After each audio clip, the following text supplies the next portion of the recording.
שלום, כאן דאפטראפ, והיום נלמד אתכם איך לשדרג אייפון 4 או אייפוד 4 לגרסה 5.1.1 ואחר כך לפרוץ אותם פריצה לא קשורה.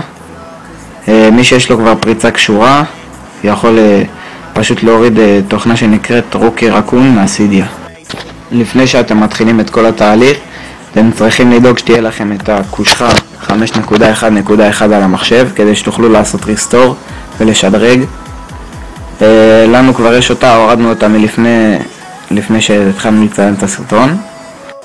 כדי לעשות ריסטור נלחץ שיפט יחד עם העכבר על ריסטור, ואז נמצא את הקובץ שלנו ונבחר אותו, ואז נלחץ ריסטור והריסטור יתחיל לעבוד. אנחנו הרצנו את התהליך כי הוא לוקח כמה דקות, ופשוט לחכות.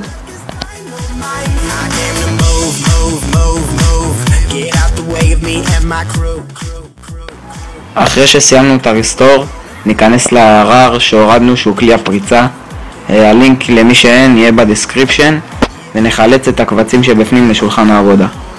אחרי שחילצנו פשוט ניכנס אל התוכנה ואז יפתח לנו כזה חלון CMD, זה לוקח כמה זמן, ואז נוצרת תיקייה חדשה ובפנים יש את הקובץ של הפריצה. נכנסים לתוכנה של הפריצה, לוחצים ג'לברייק, זה לוקח כמה דקות, הרצנו את זה פשוט. רק לחכות, וחשוב מאוד רק לא לנתק את המכשיר מהמחשב תוך כדי התהליך של הפריצה, זה יכול לגרום לנזק בלתי הפיך.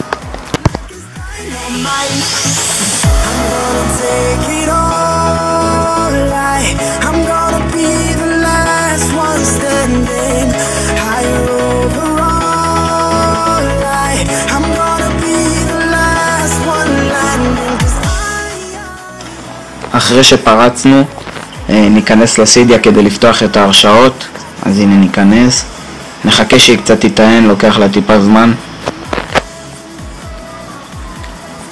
למטה בסרגל נלחץ על Manage, הנה זה Manage, ואז באמצע על Sources נלחץ Edit, Add, ואז נוסיף את הסורס עכשיו שאני רושם, תעקבו. רגע, טעות.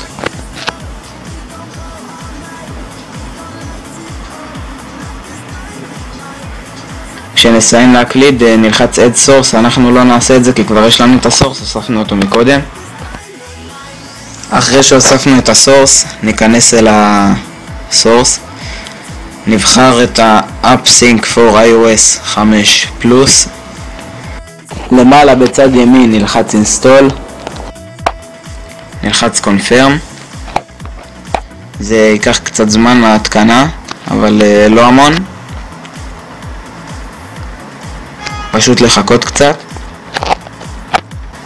בסוף ההתקנה אתם צריכים ללחוץ על Restart Springboard ואז יעבוד, המכשיר יעלה לכם מחדש. לא יכולנו לצלם את זה בגלל שהמכשיר עובר סוג של כיבוי, הייתי קורא לזה. תודה שצפיתם, מקווים שיהיה לייקים, סאבסקרייבים והרבה צפיות כמובן. מקווים שנהנתם ותמשיכו לעקוב אחרינו, אנחנו נעלה עוד סרטונים. תודה.